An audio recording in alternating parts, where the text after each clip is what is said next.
மாண்புமிகு பேரவைத் தலைவர் அவர்களே, மாண்புமிகு முதல்வர் அவர்களே, மாண்புமிகு எதிர்க்கட்சி தலைவர் அவர்களே, மாண்புமிகு அமைச்சர் பெருமக்களே, மாண்புமிகு சட்டமன்ற உறுப்பினர்களே, உங்கள் அத்தனை பேருக்கும் விடுதலை சிறுத்தைகளின் சார்பினுடைய காலை வணக்கத்தை தெரிவித்துக் கொள்கின்றேன்.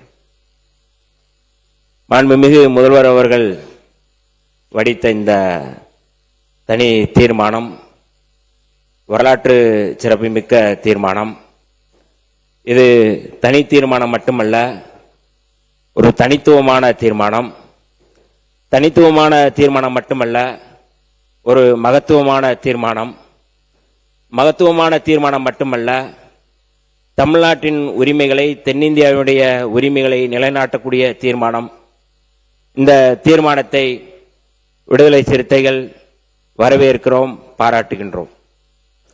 பேரறிஞர் அண்ணா அவர்கள் சொல்வார்கள், வடக்கு வாழ்கிறது, தெற்கு தேய்கிறது என்று சொன்னார்கள்.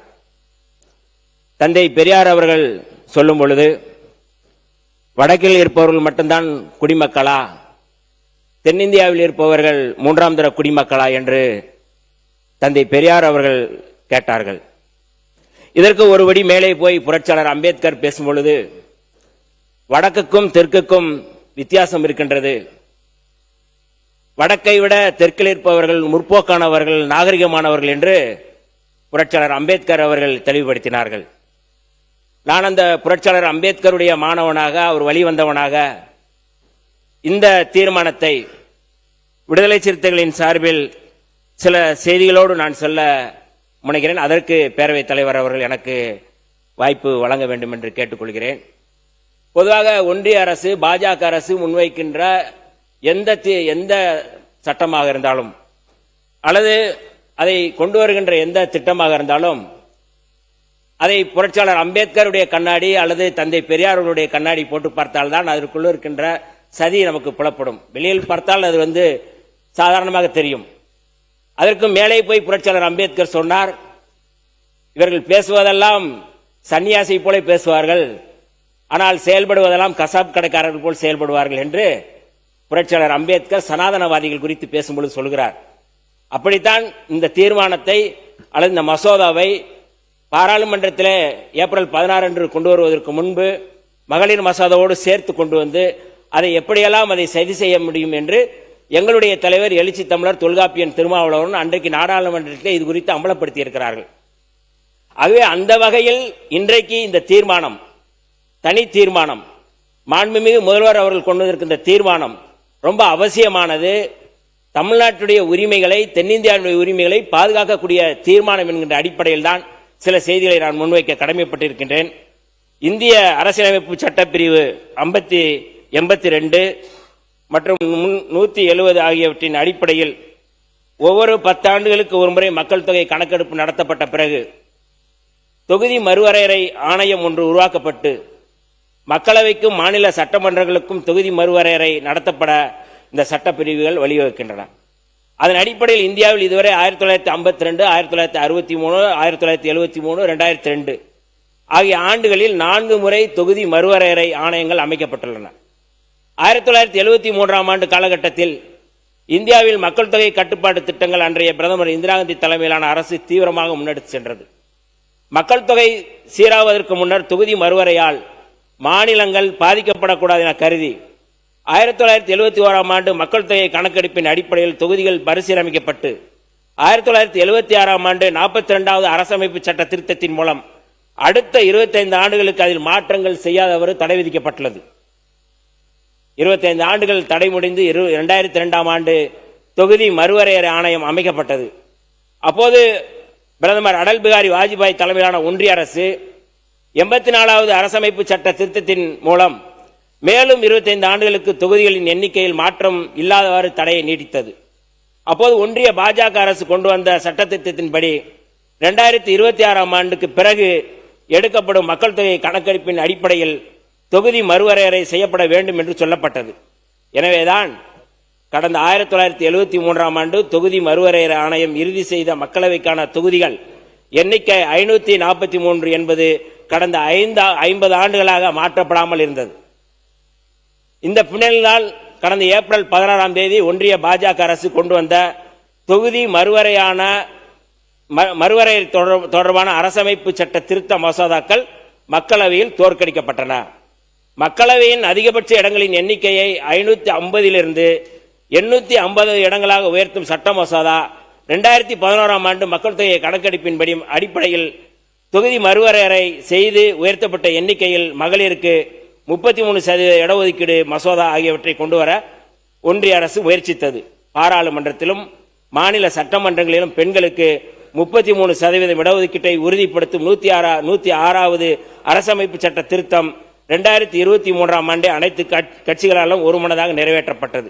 இச்சட்டம் நடைமுறைக்கு வந்த பிறகு நடத்தப்படும் முதல் மக்கள் தொகை கணக்கெடுப்பு அடிப்படையில் மகளிருக்கு 33% இடஒதுக்கீடு வழங்கப்படும் என்று சட்டத்தில் சொல்லப்பட்டது.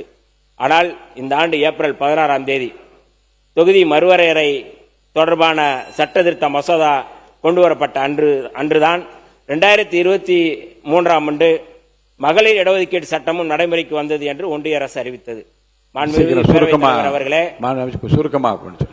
மாண்புமிகு பேரவைத் தலைவர்கள், ஏன் இதையெல்லாம் சொல்கிறேன் என்றால், மரியாதைக்குரிய உள்துறை அமைச்சர் அமித்ஷா போன்றவர்கள், இந்தியாவுடைய தலைமை அமைச்சர் மோடி போன்றவர்கள் நாடாளுமன்றத்தில் பேசுவது ஒன்று, வெளியில் பேசுவது வேறு.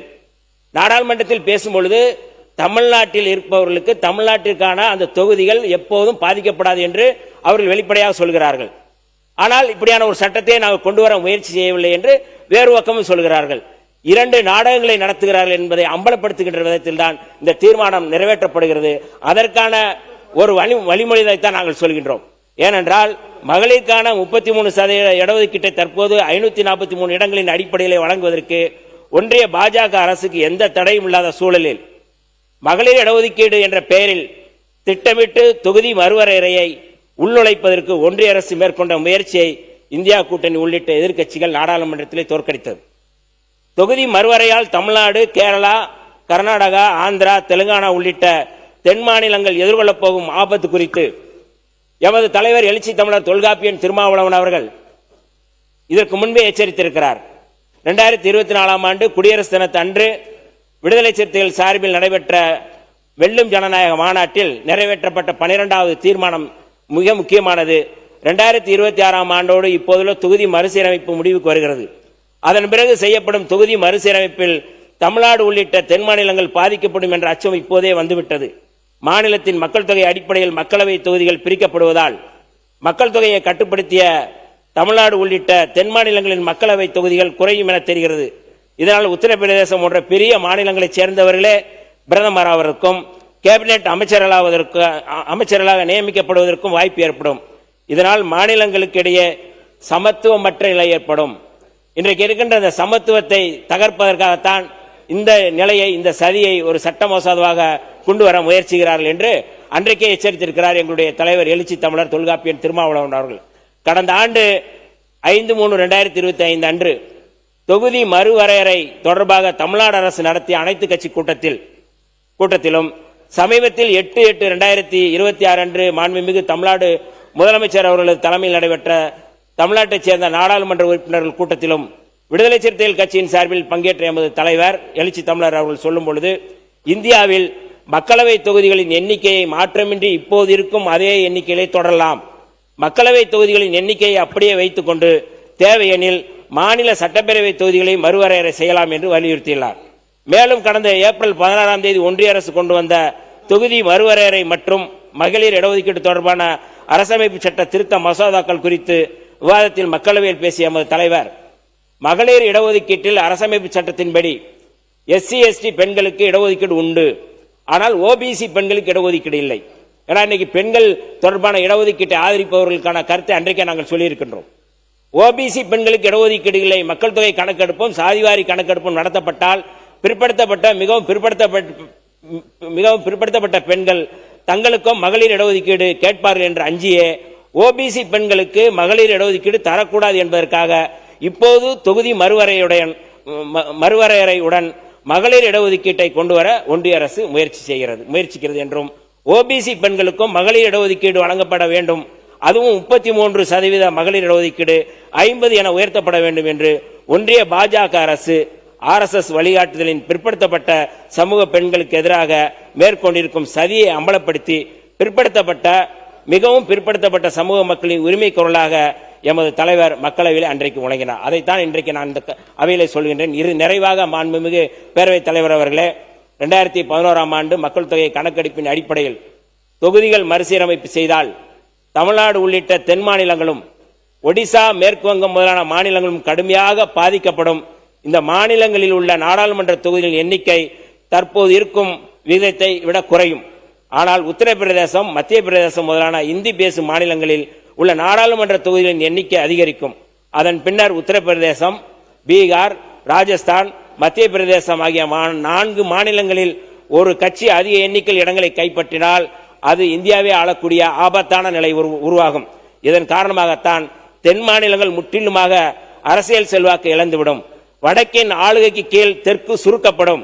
மீண்டும் வடக்கே ஆளும், தெற்கு தேயும் என்கின்ற அடிப்படையில் தான் தொகுதி மறுவரையறை என்ற பெயரில் இஸ்லாமியர்கள், தலித்துகள், பழங்குடிகள் வலுவாக உள்ள தொகுதிகளில் அவர்கள் பிரதிநிதித்துவம் பெற்றுவிடாதபடி மாற்றியமைக்கும் செயல்பாட்டையும் ஒன்றிய பாஜக அரசு திட்டமிட்டுள்ளது. எனவே சட்டப்பேரவை தொகுதிகள் மறுவரையறை செய்யப்பட்டால் இஸ்லாமியர்கள் உள்ளிட்ட மத சிறுபான்மையினர் வாக்குகளுக்கு மதிப்பிருக்கும் வகையில் தொகுதி எல்லைகளை வரையறுக்கப்பட வேண்டும். தலித்துகளின் தனி தொகுதிகளை வரையறுப்பதற்கும் நாம் கவனம் செலுத்த வேண்டும். ஒவ்வொரு 10 ஆண்டுகளுக்கு ஒருமுறை மக்கள் தொகை கணக்கெடுப்பு முடிந்தபின் அதன் அடிப்படையில் தனி தொகுதிகள் சுழற்சி செய்து எண்ணிக்கையை அதிகரிக்க வேண்டும். மக்கள் தொகையை கட்டுப்படுத்தி மாண்புமிகு பேரவைத் தலைவர் அவர்களே, மக்கள் தொகையை கட்டுப்படுத்தி முற்போக்கான கொள்கைகளால், மக்கள் நல திட்டங்களால், சமூக பொருளாதார கல்வி தளங்களில் வளர்ச்சி கண்டு நாம் சிறந்து விளங்கிடும் சூழலில் அதற்காக நம்மை தண்டிக்கும், நம்மை பின்னுக்கு இழுக்கும் தொகுதி மறுவரையை ஒருபோதும் அனுமதிக்க கூடாது, அனுமதிக்க மாட்டோம் என்ற தமிழ்நாடு முதலமைச்சருடைய இந்த தனித்த தீர்மானத்தை நாங்கள் வரவேற்கிறோம், பாராட்டுகிறோம். கூடுதலாக இதை மாற்றம் என்று சொல்கிறார்கள். மாற்றம் என்பது வளர்சிதை மாற்றமா, தேய்சிதை மாற்றமா என்பதை நாம் விவாதிக்கலாம். ஆனால் இந்த தொகுதி மறுவரையறை மூலமாக இது ஒட்டுமொத்தமாக வடக்குக்கு மட்டும் வளர்சிதை மாற்றமாக இருக்கும், தெற்குக்கு இது தேய்சிதை மாற்றமாக இருக்கும் என்று சொல்லி எனக்கு வாய்ப்பளித்த மாண்புமிகு பேரவைத் தலைவர் அவர்களுக்கும் மாண்புமிகு முதல்வர் அவர்களுக்கும் மாண்புமிகு சிறுபான்மை நலத்துறை அமைச்சர் உட்காருங்க. இல்ல நீங்க சொன்னது உட்காருங்க. ஒரு நிமிஷம் உட்காருங்க. ஒரு செய்தி அதுக்கு மாண்புமிகு இல்ல நான் பாக்குறேன். நீங்க சொன்ன கருத்தை கவனத்தில் கொண்டு நான் பாக்குறேன்.